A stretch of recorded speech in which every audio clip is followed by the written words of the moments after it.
What's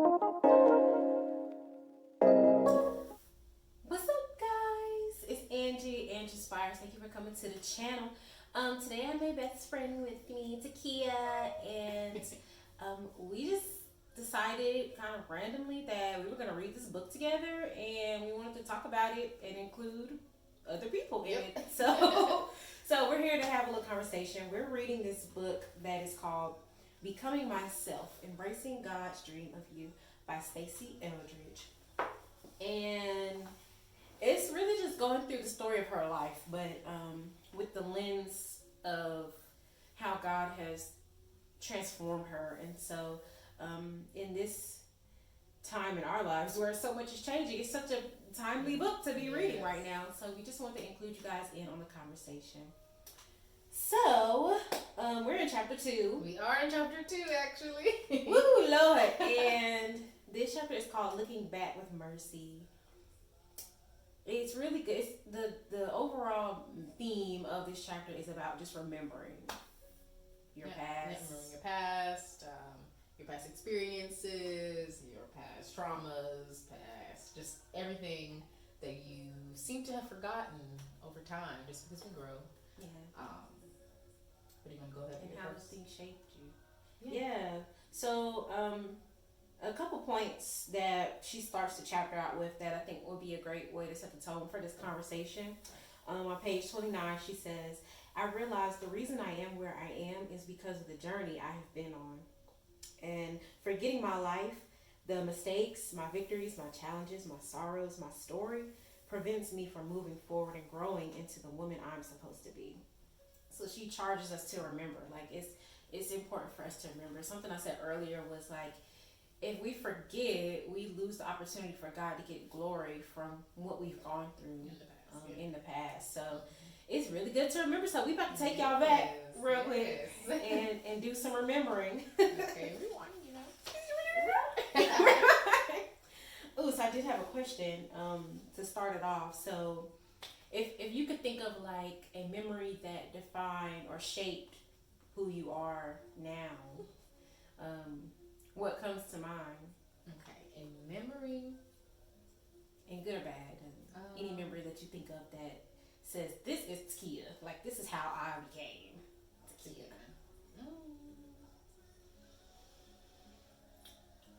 I'm gonna say prom. So as a kid, I'm an only child, and I want to say in a lineage of only children, because my mom was an only child as well. So it was just kind of like, it was kind of trickled down protection / overbearing in a way too.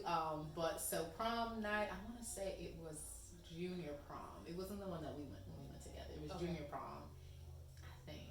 And I just remember being so free that night. Like literally like people say like yes, prom night's like your best night, blah blah, you have fun. But no, I literally remember just being so free. Like I had so much trouble for just literally being so free that night, just kind of going literally, because I think like it was something so simple, but I think like afterwards, like we went bowling or something, but like I wasn't supposed to go. And at the time, me and my mom and my dad lived in Huntersville, but my grandmother was closest to Charlotte, so like she had to come pick me up, and then my mom had to come get, like I was in so much trouble. But I just felt so free, so I feel like that really shaped me at that moment to just be like, do it. I mean, you really didn't get into that much trouble, if that meant, if you put it into perspective, I didn't get into that much trouble for the little bit of fun that I did end up having with my friends at that moment. So I was just like, do it. Like you're not asking forgiveness later. Pretty much, that was what I needed at that time. So I think that kind of shaped me to just kind of try to just do now and just kind of deal with it later, if that makes sense. Yeah, that's funny. That's interesting. Yeah. Memories that shaped me. I don't know. Honestly, well, where I'm at now, 27, I think I would think of a middle point memory. Well, not middle point, because college is what I'm thinking about. That further shaped me as far as how I see myself now. And the whole college experience for me, I definitely say it shaped how I see myself now, because so much. I think I just realized a lot about myself that I never saw before, as far as like leadership. Right. Um, I never saw myself as a leader, but then it became a revelation when I got to college because it was like these natural things that just started happening. Even, dang, now I think about it. So college was photography because my brother gave me a camera right before I went to college, and so I played around with photography during school. Never thought anything would come up. I was just doing it, as a hobby, and now I got a business. And then the leadership piece, like I never saw myself as a leader. I wasn't involved in high school, and I always thought not as much. I was never in a leadership role. I was more like participating, but not really stepping up. But yeah, I was the president of my business fraternity for 2.5 years. And I joined that freshman year. That was my whole college experience, was in some type of leadership role. And it was like a natural thing that just needed to be tended to, honestly. And then even like the entrepreneurship piece in college, was Flower Crowns in college or in high school? I think that was like high school. I think like end of high school. Like before college. Yeah, like summer. But I know Thick Girl Thrift started in college. Yes. Oh my gosh, I should have brought it. I actually found, the photo shoot that we took in Savannah. No. It was a photo shoot that we had took. It was just me. It was like in your mom's little area. We had the Mary Kay area at. Yeah, I took it up there. Yeah, I gotta show you the. You saw it with the clothes? With the clothes. Oh my god! It was like a little blue dress. Yes. And so I was like, wow. Like throwback for the website. Like yes, thank you, my model. Yes. Wow, like that's a whole. So I was like, look at the growth. Wow. But yeah, I think that college experience really shaped who I am now because it opened up the doors for opportunities. Like it helps me to understand that, if I did it in college, it's got to be, something, the variety of things I did, I know that those things have to be somewhere in my life moving forward in some kind of way. Because they wouldn't have been introduced if it wasn't meant to mean something. Yeah. So yeah, it kind of, I guess, opened my eyes to maybe like what purpose would look like for my life. Okay, I can see that. Definitely. Yeah. And even, honestly, it also shaped me because it helped me remember that God was there, which is something we're going to get to. Okay. He is there. Woo! He was there. Yes. My God. Yes. Yeah.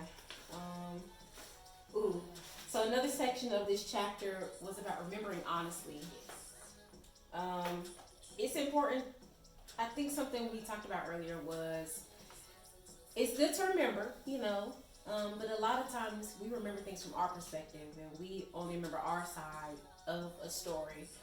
And we know that it's always many sides to a story. So it's important when we go remembering that we remember honestly, remember the whole truth and not just what we want to believe or what we want to remember, but remember the whole truth. And the truth, not your feelings of the truth. That part. Yes. The factuals. Woo! Lord. Yes.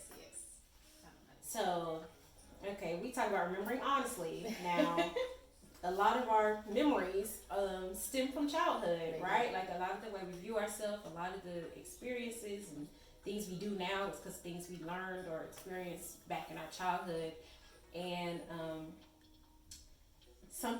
she asked several questions, just trying to take us back to our childhood and think about what our childhood was like and how that experience shaped us.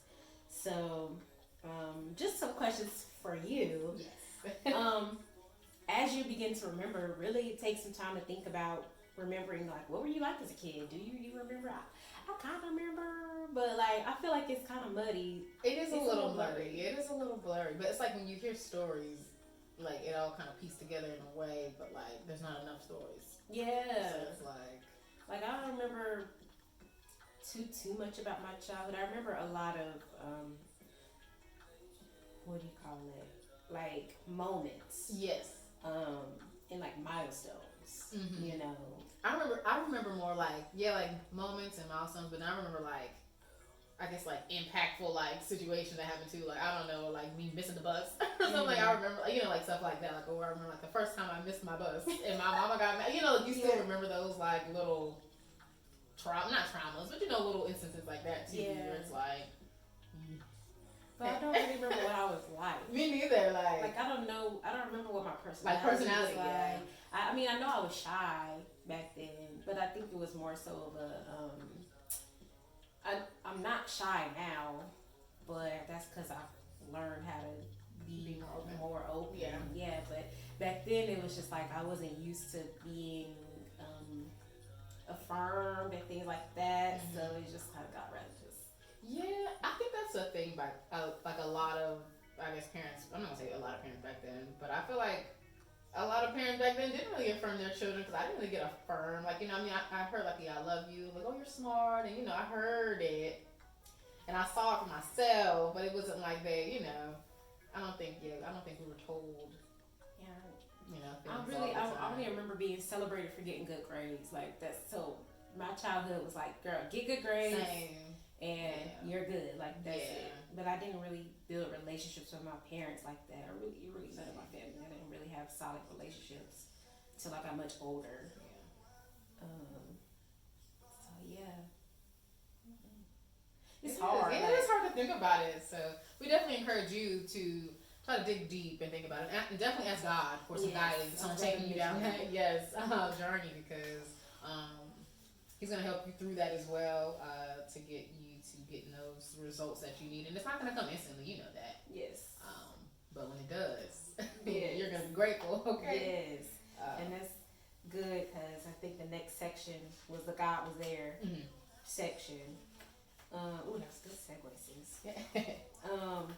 And remember your childhood, and even just remember your past period is knowing that God was there. God was always with you, and God knew everything that would happen, good or bad, in your life, and He was there with you through it. There's okay. So there's this question she asked where she says, well, why did He allow certain things to happen? And it's like, nobody can answer that. I don't know.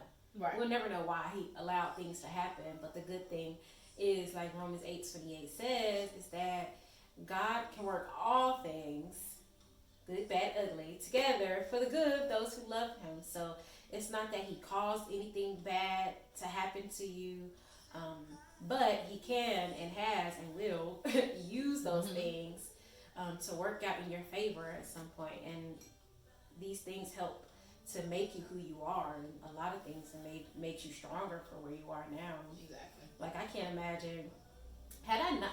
I think I'd be so weak had I not gone through some of the things I went through.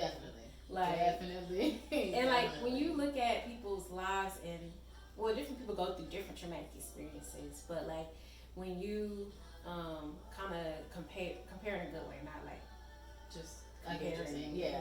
But like when you think about what other people went through, it's like, dang, like if I would have went through that would have broke me. Exactly. Exactly. But if they would have went through what I went through, that would have broke them. Exactly. Yes. But none of it broke us at all. But like what you're going through is for you. Is what you're going through. Like I can't. That's what I think. I was literally having a conversation. I think it was just about in terms of. I think it was like being a celebrity versus having money, or like just being like idolized versus just having the monetary funds from it. Where it's like one of those things where it's like I feel like people sometimes do use their struggle to get to the top, if that makes sense, or they use other means to kind of get their get rich quick thing going on. But it's like that's for you. Like literally, you have the heart to do that, and that's your route that you're taking. But versus someone else who maybe is just doing it the right way or however, and this example can be for anything, but they're doing it the right way and they're just going along with life and they're just sitting here wondering like, why am I going through it this way? Like, no, like this is for you. Like you have to go through it this way because clearly you might not have been able to handle the get rich quick because clearly, that's where you are. That's why you're where you are now. So it's like if it was meant for you to get rich quick, you would have. So I just feel like, we do kind of take like the comparison and, that stuff like that to, we gotta kind of notch, taking a notch back to think about it in a way where it's like, I may just not can handle what you can handle, and that's okay. Like, that is okay. I can't, Yeah. And it's not to say that you can't do anything, because we can do all things, as you know. but it's still just like in the time that you have to do it. Like God, God still can prepare you for that, but He just wants you to do it a different way. Yeah. So I think I'm going on and on. So That's stop. good. That's good. It's like running your own race. Exactly. Focus on your lane. Yes, your own lane. Your yes. race. Literally. It's not everybody's path. Is not your path. Exactly. We all have our own path. Exactly. That's just for us. And a plan. I mean, just like He formed us all in our mother's womb and had a plan for all of us that looks different for everybody. Right. Literally, so different. Woo. But yeah, when I think about this, God was there, and think back. If I could use the college example again, it's like in college, I didn't care about God. Like, I mean, the first few years, I was not worried about God. I didn't care. Even though I was raised in church, it's like I knew what was right. But I was like, I don't care. So I'm just going to do whatever I'm going to do. And I wasn't thinking about God being with me or whatever. But I can think of so many situations looking back, even in those moments, honestly, when I would get out of it, I'd be like, well, that had to have been God. Okay. I almost got kicked out of school. Lord. I almost got kicked out of school. And first of all, my mom was so graceful. Like, gracious. She had a lot of grace because, I mean, she came up and handled the stuff with me, and she didn't, make me feel bad and all that type of stuff. And then I didn't get kicked out of school, thank God. And even in situations where I was out here being promiscuous and acting a fool out in the streets, it was like God didn't give me the consequences I deserved. Like, that's another thing. I could see His mercy. Yes. Like after the fact, while I was in it, I was like, well, I don't care what happens, whatever. Not to say I was prepared for any consequences, but after I got through it and went through anything that I did go through, it was like, that could have been so much worse. Exactly. Like, wow, that must have been God protecting me, because you probably say that about 9 times out of 10 of the things that you go through. Oh, for sure. This could have been. Well, I mean, if you did go through something really horrible, I'm so sorry, but 9 times out of 10, it is it could be worse. It could be worse. It could be worse. Like, a lot of times we say that, and it's like, and that's not coincidental. That's because God is there all the time. That's it. Like, and something that I've been thinking about recently is just like, and I think in the first chapter we talked about this too, is that like God knows us so well and loves us so much that even when we mess up, like that was already factored in. You know what I'm saying? So like He already knew we were gonna mess up. He already knew we was gonna make this mistake. He already knew we were gonna say what we're saying now. It was all factored in. It is like, so it's just like, it's in a way like I feel like we take our own, like we are in debt with God in a way because we're already punishing ourselves for something that He already knew about. He already paid like debt for it. He did, yeah. So it's just like by sinning Jesus. Okay. Yeah, but no, really, He factored in all of our mistakes and our mess ups, and Jesus said, "I'll come down and handle it for y'all. I got it." Okay. And so, man, thank God for what He did through His Son. And even when we make mistakes now, knowing what Jesus did, we don't have to punish ourselves, because we can still know, well, God's with me even now. Even when I mess up, He's still with me. He's not going to leave me. Or it says He never leaves us or forsakes us. So even if we give up on ourselves, God will not give up on us. So He's going to be around for you, whether you believe in Him or not. He's waiting on you. You know what I'm saying? Like, He wants to love on us. So He's going to be around whether you want to see it or not. Exactly.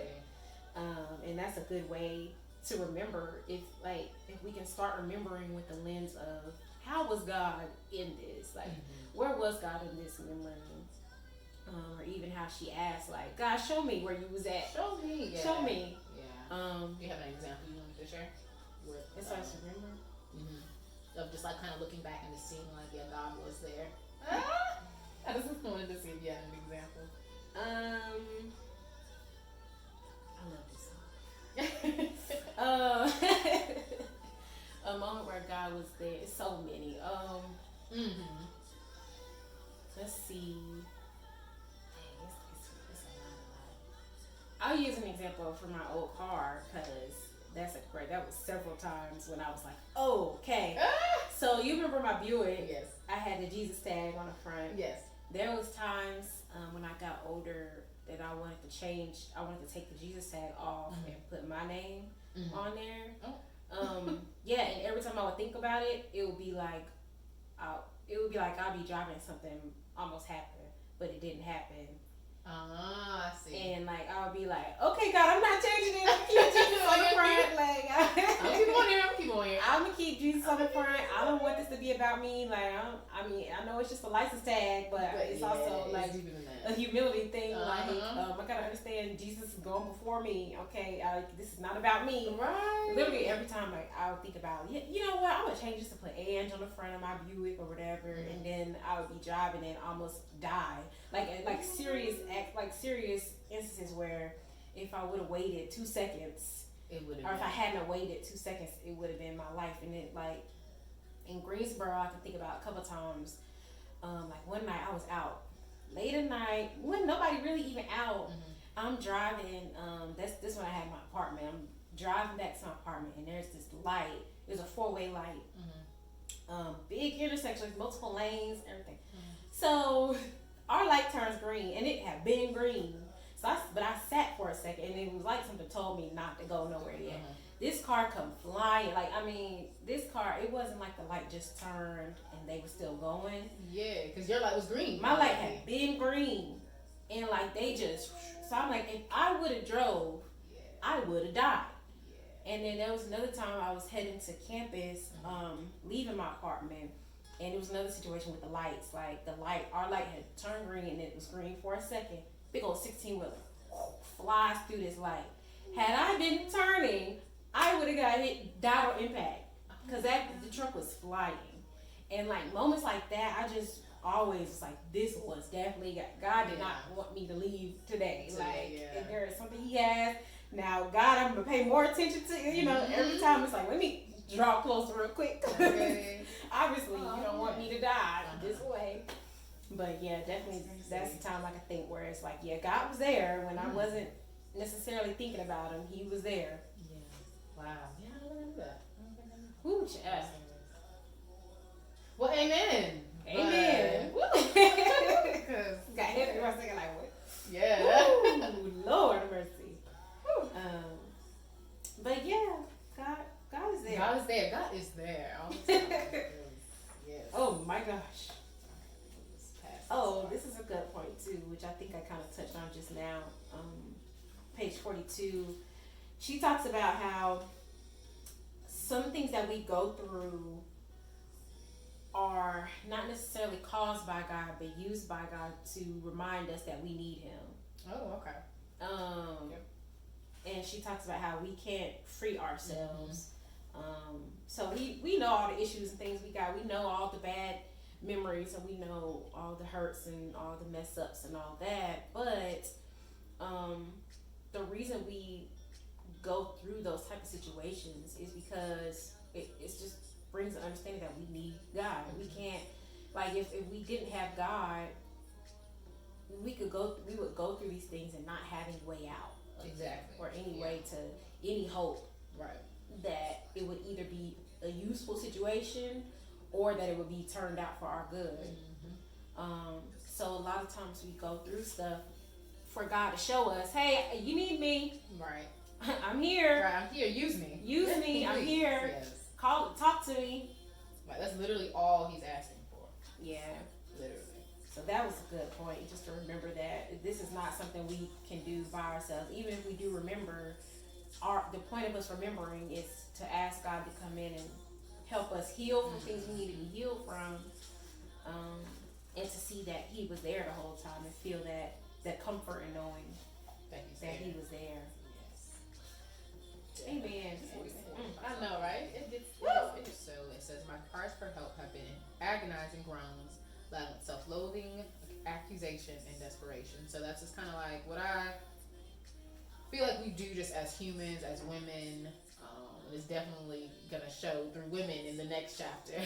But I just feel like we definitely use our emotions sometimes to I don't want to say egg on more negative feelings when it comes to like despair, like desperation for things that we feel like we're not getting from God, or things we're not receiving, or just anything in life.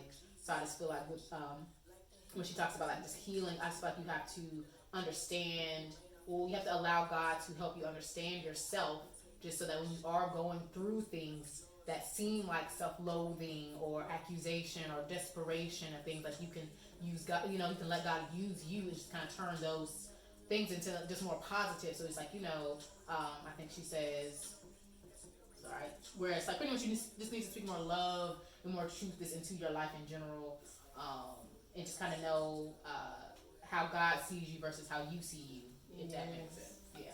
So. Yes. And if you need a reminder, or if you need to just know how God sees you, sis drop some gems here. Yeah. We got some scripture. This is the word of God here. So these are some points about how God sees us. Just a few. And, you should use these as affirmations, because we need to all know these and have these written on our hearts. But one, you are deeply and completely loved. Romans 8:38 and 39. You are totally and completely forgiven. Like, wow. 1 John 2:12. When God sees you, he sees the righteousness of Jesus. 2 Corinthians 5:21. That's Jesus died for us so that God would see us as righteous. You mean the whole world to him. John 3:16. And that's one of the scriptures we learned about in Sunday school. For God so loved the world. That means us. So God so loved us, the world, that he gave his only begotten son, that whosoever believe in him will not perish but have everlasting life. So he loved us so much that he gave. So that we can have. So we can have. He gave so we can have. Like, just like he gave so that we can have. Like, we didn't have to do anything. We had to just show up. He gave knowing that we wouldn't want him. He gave knowing that we wouldn't act like we were free, because he died for our freedom. Mm-hmm. So he gave knowing all the stuff we would do. Like, he just getting nothing in return. Like nothing. Like he oh man, I think something Mike Todd says is God gave his son on a maybe.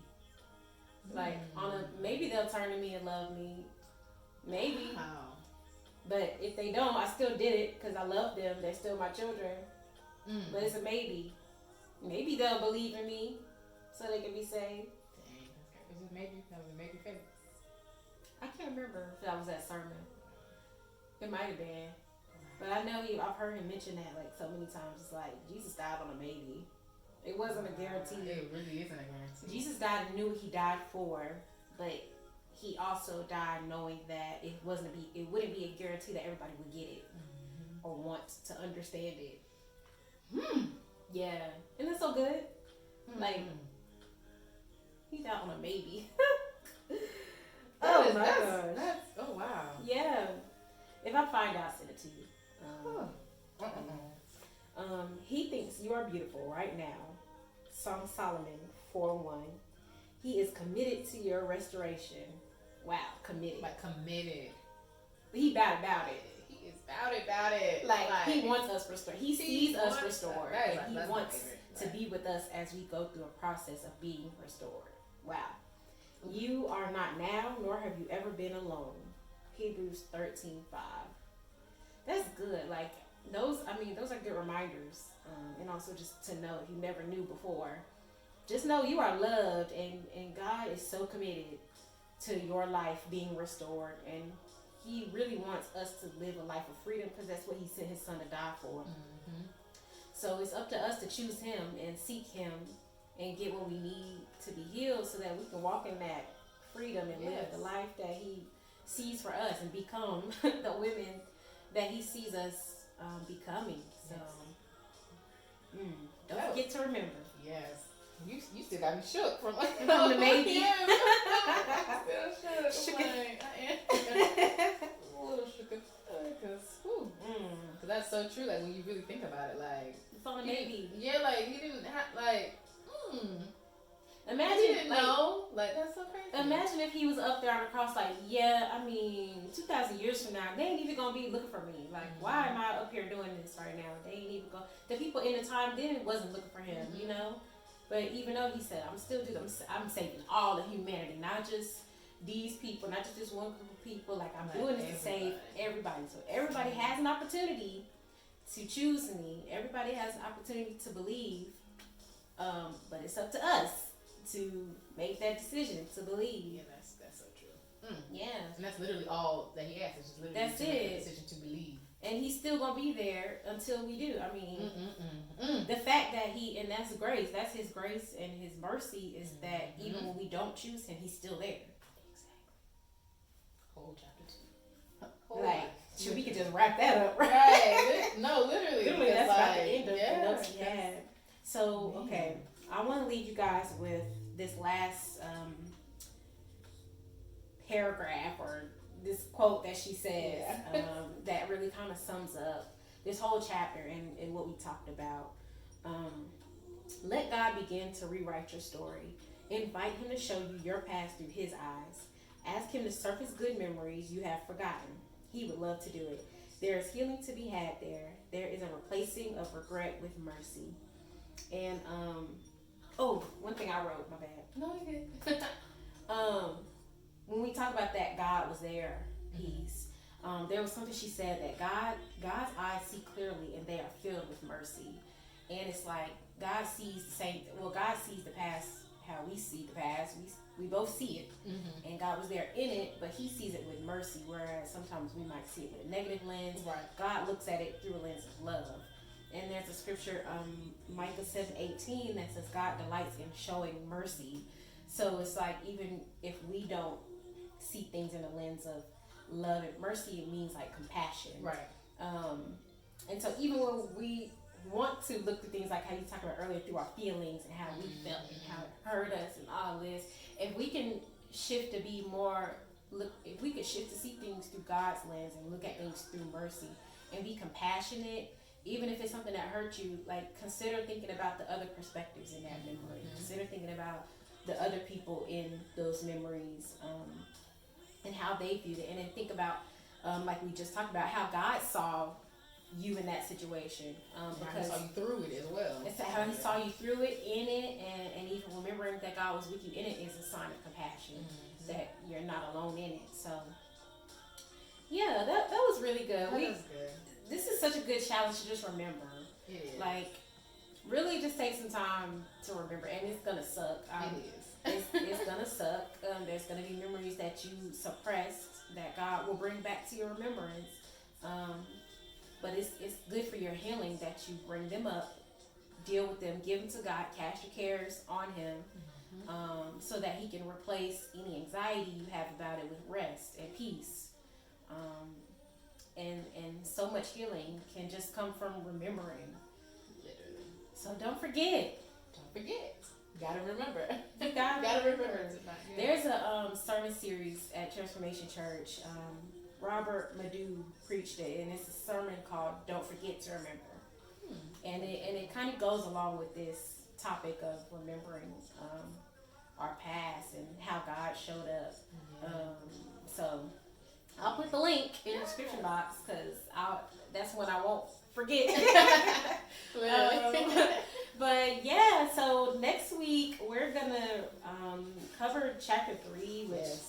I cannot wait till next week. Oh my gosh. This is going to be so juicy, so thought-provoking, so we might shed tears. You just never know what may happen. I hope not either. I ain't trying to cry on camera, but if we do, whatever. But I'm yeah, excited for we're going to be back with chapter 3. Thank y'all for watching this. We can't wait to see what God's going to do through this time and this conversation. We hope it blessed. And God wants you to be healed, sis. Oh, bruh. God wants you to be healed. So, thank you for watching. Make sure you subscribe. Like this video. Comment. If you remember something, tell us. Let's talk about it. Yeah. If you have questions or if there was anything that stood out to you, comment and let us know so we can keep that in mind. Let's chat. Yeah. So, we'll see you next time.